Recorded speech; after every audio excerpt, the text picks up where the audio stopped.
कई बार दोस्तों सुबह सुबह समझ में नहीं आता कि नाश्ता क्या बनाएं। तो दोस्तों कोई सब्जी हो ना हो, घर में टमाटर तो पड़े ही होते हैं। तो एक बार आप ये टमाटर का पराठा बनाकर देखना।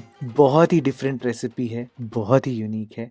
सबसे पहले दोस्तों हम आटा लगा लेते हैं। सिंपल है आटा लगाना। आटा लगाते वक्त आपको सिर्फ एक बात का ध्यान देना है। मैंने यहाँ पर 2 कप आटे में लगभग 1 कप के आसपास पानी डाला है और धीरे धीरे करके पानी को अच्छे से मिलाया है। बस इस स्टेप का आप ध्यान जरूर देना दोस्तों। जैसे ही आपका आटा जुड़ जाता है पूरा, तो फिर आप थोड़ा सा पानी लगाना और पानी लगाकर इसको मलना अच्छे से। इसको लोच लगाना कहते हैं। और देखना, ये करने से आपका आटा एकदम स्मूथ हो जाएगा और तो और उसमें लचक भी आएगी और डाइजेस्ट करने में भी ज्यादा इजी रहेगा। ये करना इसलिए होता है क्योंकि आटा जो है वो बहुत धीरे धीरे करके पानी पीता है। आप ये देखो कि आटा कितना स्मूथ हो चुका है। और जब ऐसा हो जाए ना, तो आप एंड में यहाँ पर घी लगाना और घी के साथ हल्का सा मलना जरूर। जब हम शुरुआत में घी डालते हैं तो आटा खस्ता बनता है और जब एंड में डालते हैं ना, तो वो नरम बनता है। आप देखना, इससे आपके पराठे बिल्कुल नहीं फटेंगे और बिल्कुल मेरी तरह फूले फूले बनेंगे। अच्छा, इस रेसिपी में बेस इंग्रेडिएंट्स जो है वो ये है। एक प्याज लिया है मैंने, 3 हाइब्रिड वाले टमाटर हैं। हाइब्रिड वाले ही यूज करना। मैक्सिमम आप 4 कर सकते हो इस रेसिपी में। धनिया, अदरक, लहसुन, मिर्ची, इन सारी चीजों को आप फाइनली चॉप कर लेना। और फटाफट से चलते हैं कढ़ाई पर, क्योंकि टमाटर में पानी बहुत होता है तो उसे ट्रीट करना बहुत जरूरी है। तो अब कढ़ाई में सरसों का तेल डालना।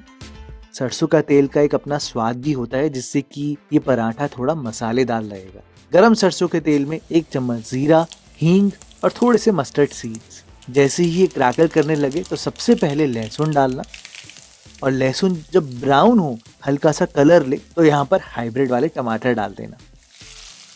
अब टमाटर आए हैं तो आप यहाँ पर अदरक डालना, कटी हुई हरी मिर्चें डाल देना 3-4। और भैया, नमक को कैसे भूल सकते हो। इससे पहले कि आप कमेंट सेक्शन में मुझे बोलो, मैंने पहले ही नमक डाल दिया है। नमक यहाँ पर हमारा बढ़िया साथ देगा, क्योंकि जब आप यहाँ पर ढक्कन लगाओगे, ऑटोमेटिकली 3-4 मिनट में ही ये टमाटर पूरी तरीके से गल जाएंगे। और सच में हमें उसी स्टेज तक पकाना है दोस्तों। अब ये देखो, ढक्कन खोल के मैं हल्का सा चलाऊंगा ना, सारे टमाटरों का पेस्ट बन जाएगा।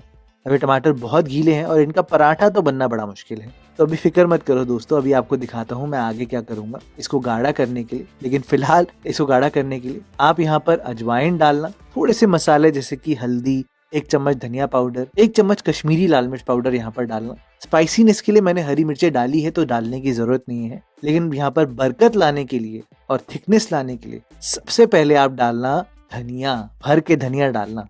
भरत किचन की रेसिपी है, तो आप यहाँ पर कसूरी मेथी कैसे भूल सकते हो, मेरा सबसे फेवरेट इंग्रेडिएंट। और अब आप देखो, आपको एक पेस्ट सा मिल गया है। इस टाइम पर आपने यहाँ पर 2 चम्मच बेसन के डालने हैं और बेसन को भुनना जरूर। अगर भुनोगे नहीं तो कच्चे बेसन का टेस्ट आएगा, अच्छा नहीं लगेगा दोस्तों। अब देखो, अब एकदम थिक पेस्ट बन गया ना ये। इस पेस्ट को आप थोड़ा ना ठंडा होने देना। और यहाँ पर क्वांटिटी बढ़ाने के लिए, ताकि भैया सबके लिए पराठा पूरा हो, मैंने यहाँ पर 1 कप पोहे का यूज किया है। 1 कप पोहे को बस धोकर अच्छे से मैंने यहाँ पर पानी में भिगाया था, मुश्किल से 2-3 मिनट। और भिगाने के बाद इसका सारा पानी ड्रेन आउट किया, तो 2 मिनट में ही पोहा एकदम नरम हो जाता है। पोहा इतना सॉफ्ट होना चाहिए कि वो पूरा मैश हो जाए। आप चाहो तो आप यहाँ पर 1 आलू का भी यूज कर सकते हो, आपके ऊपर है, पर फिर वो आलू का पराठा ज्यादा लगेगा। तो पोहा मेरे ख्याल से बेस्ट ऑप्शन है। और वैसे भी पोहा सबसे ज्यादा पानी एब्जॉर्ब करता है किसी भी चीज में। तो इसी मसाले में आप यहाँ पर पोहे को अच्छे से मिलाना। और मैंने एंड में यहाँ पर प्याज डाल दिए हैं, एकदम फाइनली कटे। अगर आप प्याज को स्किप करना चाहते हो तो स्किप भी कर सकते हो, वैसे पराठे में प्याज अच्छे ही लगते हैं दोस्तों। सारी चीजों को आप अच्छे से मिलाना और फिर देखना, एक बढ़िया सा आपको मसाला मिल जाएगा, जिसका कि बेस फ्लेवर टमाटर का होगा। ये देखो, आप इसके पेड़े भी बहुत आराम से बना सकते हो। बस एक ही करके दोस्तों मैंने सारे पेड़े तैयार करके रख दिए हैं। और इतने मसाले से आराम से आप यहाँ पर 8 से 9 पराठे बना लोगे, जिसमें पेड़े का साइज लगभग 40 ग्राम होगा। अब मैं आपको दोस्तों दिखाता हूँ आटा, और एक टेक्निक बताऊंगा जिससे कि आपका पराठा आज के बाद कभी नहीं फटेगा।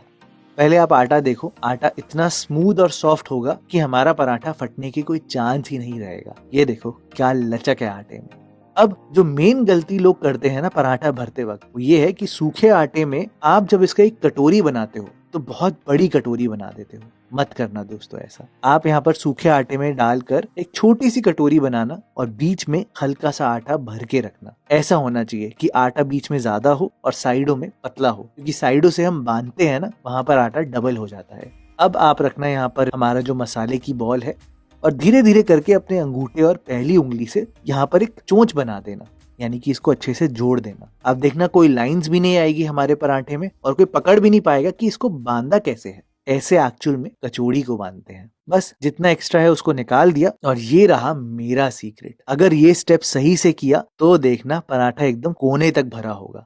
ऐसा इसलिए क्योंकि सूखे आटे में आपने क्या करना है कि सबसे पहले सेंटर में प्रेस करना है। इससे सारा आटा साइडों में चले जाएगा और अब धीरे धीरे करके साइडों में प्रेस करो। मैं सूखे आटे से निकाल कर इसको साइडों में ही प्रेस करूंगा, अब सेंटर में नहीं करूंगा। जिससे होगा ये कि हमारा जो स्टफिंग है वो कोने कोने तक अच्छे से फैल जाएगा और साइडें हमारी फटेंगी नहीं।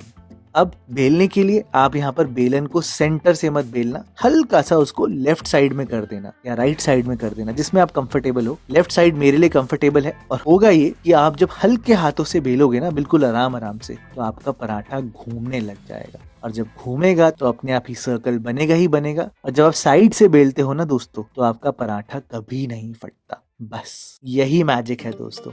सीधा ही आप यहाँ पर अब इसको गरम तवे पे डालना और पहले सूखे में पकाना, बिल्कुल घी तेल मत लगाना। सूखे में दोनों साइड को पकाना, जिससे हमारा पराठा जो है वो दोनों तरफ हल्का सा पक जाए। क्योंकि अगर हल्का सा पका होता है तभी जब आप घी डालते हो तो वो एक्स्ट्रा हीट से अंदर स्टीम बनती है और पराठा गुब्बारे की तरह फूल जाता है। यही तो सीक्रेट है दोस्तों। एकदम मस्त फूले फूले पराठे बनते हैं, एक नहीं सारे। आप खुद ही देख लो।